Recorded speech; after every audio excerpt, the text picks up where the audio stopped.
বাংলাদেশের সাংসদ খুনে এ কি নির্মম নৃশংসতা। হার মানাবে ওয়েব সিরিজও। খুনের পর চামড়া তুলে দেহ টুকরো টুকরো, হাড় মাংস আলাদা করে মাখানো হয় হলুদ।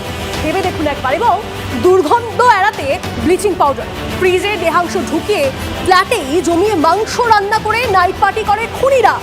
এবার ধৃত কসাই জিহাদ হাওলাদার। সাংসদ খুনে বাংলাদেশে গ্রেপ্তার রহস্যময়ী।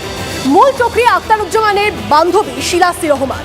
হানি ট্র্যাপ হিসেবে সেই মহিলাকে ব্যবহার করা হয়, তবে মূল চক্রী আখতারুজ্জামান ও তার আরেক শাগরেদ সিয়াম পালাতক।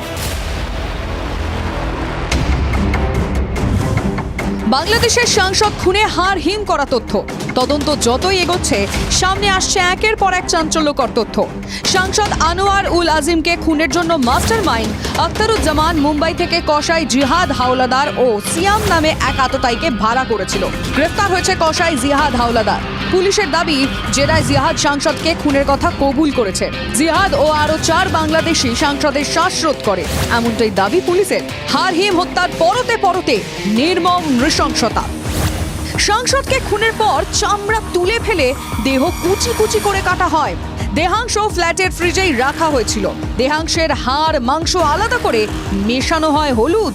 আলাদা আলাদা প্লাস্টিকের ব্যাগে দেহাংশ ভরা হয়। পচন ও দুর্গন্ধ এড়াতে ব্যবহার করা হয় ব্লিচিং পাউডার। খুনের পর নিউটাউনের ফ্ল্যাটে ভুরি ভোজ করে আততায়ীরা।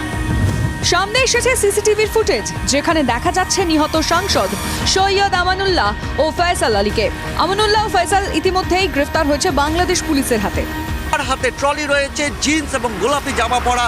তিনি হচ্ছেন আমানুল্লাহ ওরফে শিমুল, যাকে 5 কোটি টাকার কন্ট্রাক্ট দিয়েছিল এই খুনের জন্য আখতারুজ্জামান, যিনি এই খুনের মাস্টার মাইন্ড। এবং তার সঙ্গী হচ্ছে জিহাদ, কসাই জিহাদ, যে সাংসদের দেহ টুকরো টুকরো করে কাটে এবং হাড় মাংস আলাদা করে, যাতে কোনোভাবে এই ব্যক্তিকে মৃত্যুর পরে চিহ্নিত না করা যায়। এবং ওই সিসিটিভি ফুটেজের আরেকটি অংশ প্রকাশ্যে এসছে, যেখানে দেখা যাচ্ছে যে 3 জন ব্যক্তি ওই ফ্ল্যাটে ঢুকছেন এবং তার মধ্যে সাদা জামা কালো প্যান্ট পরা হচ্ছেন সাংসদ নিচে, এবং তার সঙ্গে রয়েছেন এই আমানুল্লাহ এবং ফয়সাল আলী, যে ফয়সাল আলী বর্ণগরের বাড়ি থেকে ভাড়া গাড়ি করে সাংসদকে নিয়ে এসেছিলেন নিউ টাউনে। সাংসদের দেহাংশ ধাপে ধাপে সরানো হয়েছে বলে খবর। সূত্রের খবর, বাংলাদেশ থেকে কলকাতায় আসার পর একাধিক ভুয়ো নথির সিম কেনা হয়। সাংসদ খুনে শাহিন 2.5 কোটি টাকা অগ্রিম দিয়েছিল বলে জানতে পেরেছেন তদন্তকারীরা। ধৃত জিহাদকে জেরা করে কলকাতায় আসার সম্ভাবনা বাংলাদেশের পুলিশের। দেহাংশ যাতে না মেলে ধৃত জিহাদ তদন্তকারীদের বিভ্রান্ত করার চেষ্টা করছে। বাংলাদেশের সাংসদ খুনের পরতে পরতে নাটকীয় তথ্য।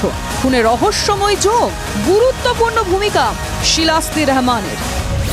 মূল চক্রী আখতারুজ্জামানের বান্ধবী শিলাস্তি রহমান। সিআইডির অনুমান, সাংসদ খুনে হানি ট্র্যাপ হিসেবে ব্যবহার করা হয় মহিলাকে।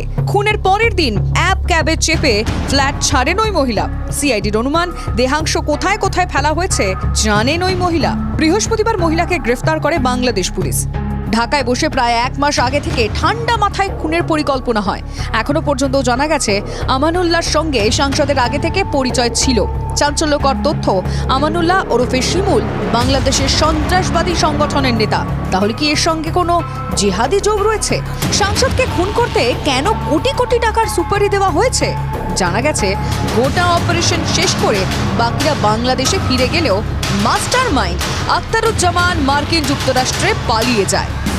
Bureau report, TV9 Bangla. এই মুহূর্তের সবচেয়ে বড় খবর, সাংসদ খুনের অভিযুক্ত মাস্টার মাইন্ড আখতারুজ্জামানকে যোগাযোগ করেছি আমরা, TV9 বাংলা। দেখুন গোপন জেরা থেকে আমাদের কি বলেছেন আখতারুজ্জামান। আচ্ছা, আমি যদি এখন ভাড়া নিয়ে আমার ফ্ল্যাটে গিয়ে কাজ করবো, ডু ইউ থিঙ্ক আমি আমি যেটা করি থাকি, তাহলে আমার ফ্ল্যাটে আমি করবো? এটা আপনাদেরও তো সেন্স থাকা উচিত। আমি ফ্ল্যাট ভাড়া নিয়ে আমি এই কাজ করব, আপনি করবেন? করবে? আমি ফ্রেমড হয়ে আসছি এদেশে, আমি কোনো মতামত করতে পারবো না, কারণ আমি এটার মধ্যে ছিলাম না। আমি মানুষ বাংলাদেশে অনেক কথাই বলে, যদি তাদের কাছে কোনো প্রমাণ থাকে তারা দেখাতে বলে। আমি ঘটনাস্থলে ছিলামও না। আমার বাসাতে আমার বন্ধু আমার কাছে চাবি চাইছিল, সে আমার সাথে গেছিল, কয়েকবার ট্রিটমেন্টের জন্য গেছে। তারপরে আমি এক পর্যায়ে যখন বুঝছি যে বাংলাদেশ পুলিশ আমাকে কথা বলতেছে এবং আমার বন্ধু রেসপন্ড করছে না, তখন আমি চলে আসছি এদেশে। এসে আমি লয়ারদের সাথে কথা বলছি, আমাকে এখন বলেছে মাস্টার মাইন্ড। তো তারা আমাকে বলেছে যে কারোর সাথে কথা না বলতে, এবং বাংলাদেশ সরকার বা পুলিশের কাছে কোনো ডকুমেন্টস থাকলে তারা এখানে দেখ, এখানে প্রমাণ হলে সেটা হবে। এর বাইরে আমি কোনো কথা বলতে চাচ্ছি। আমার পাসপোর্ট রেকর্ড দেখেন, আমি ঘটনাস্থলে ছিলাম না। আমাকে বলা হচ্ছে আমি নাকি 5 কোটি টাকা দিয়েছি। কিভাবে আমি 5 কোটি টাকা দিই? কোথায় পেলাম আমি 5 কোটি টাকা? এগুলো বললে আপনারা বলেন, আর আমি এগুলো এখন শোনা ছাড়া আমার কি করার আছে? ষড়যন্ত্রের অভিযোগ করছেন তিনি, আপনাকে শোনালাম। এর পাশাপাশি বাংলাদেশে যে সাংসদের দেহাংশের খোঁজ চলছে, ভাঙড়ে পৌঁছে যায় সিআইডি। ধৃত কসাই জিহাদকে সঙ্গে নিয়ে তল্লাশি তদন্তকারীদের। ভাঙড়ে কৃষ্ণমাটিতে খালের ধারে তল্লাশি চলে। কি গ্লাস আরে প্যাকেট বস্তা। বাংলাদেশি সাংসদের দেহের খণ্ড অংশ বাগজলা খালের কোন জায়গাতে ফেলা হয়েছে, এবার সেই তদন্তে সিআইডি আধিকারিকরা। পোলেরহাট থানার পুলিশ আধিকারিকদের সঙ্গে ইতিমধ্যেই সিআইডির আধিকারিকরা যে সাংসদের হত্যা করা হয়েছিল এবং দেহ কয়েকটি খণ্ডে বিভক্ত করে প্লাস্টিকে করে নানা জায়গাতে ফেলা হয়েছিল বলে অ্যাপ চালক এবং ধৃত জিহাদের কাছ থেকে পুলিশ জানতে পেরেছিল। এবার সেই জিহাদকে সঙ্গে নিয়ে বাগজলা খালের বিভিন্ন অংশে তল্লাশি চালাচ্ছেন এবং এই মুহূর্তে সিআইডি টিম সঙ্গে ডিএমজি অর্থাৎ ডিজাস্টার ম্যানেজমেন্ট গ্রুপের সদস্য এবং অন্যান্য পুলিশ আধিকারিকরা তারা সঙ্গে আছেন এবং বাগজলা খালের বিভিন্ন এলাকাতে তারা ঘুরে দেখছেন। পুলিশ সূত্রে জানা যাচ্ছে ঠিক বাগজলা খালের পাশেই একটি বাঁশঝাড় এবং সেখানে কয়েকটি কচুরিপানা সেই তার কাছাকাছি অংশে ফেলা হয়েছিল বলে কিন্তু পুলিশ সূত্রে খবর। সেই জায়গাটা প্রথমে চিহ্নিতকরণ হবে এবং তারপরে ডিএমজির সদস্যরা সেখানে নেমেই তল্লাশি করবে। এখন দেখার টানা 2-3 দিন তল্লাশির পর আদতে সিআইডির আধিকারিকদের হাতে কোন তথ্য মেলে। শাহিনুরের সঙ্গে সত্যজিৎ, টিভি 9 বাংলা, কলকাতা।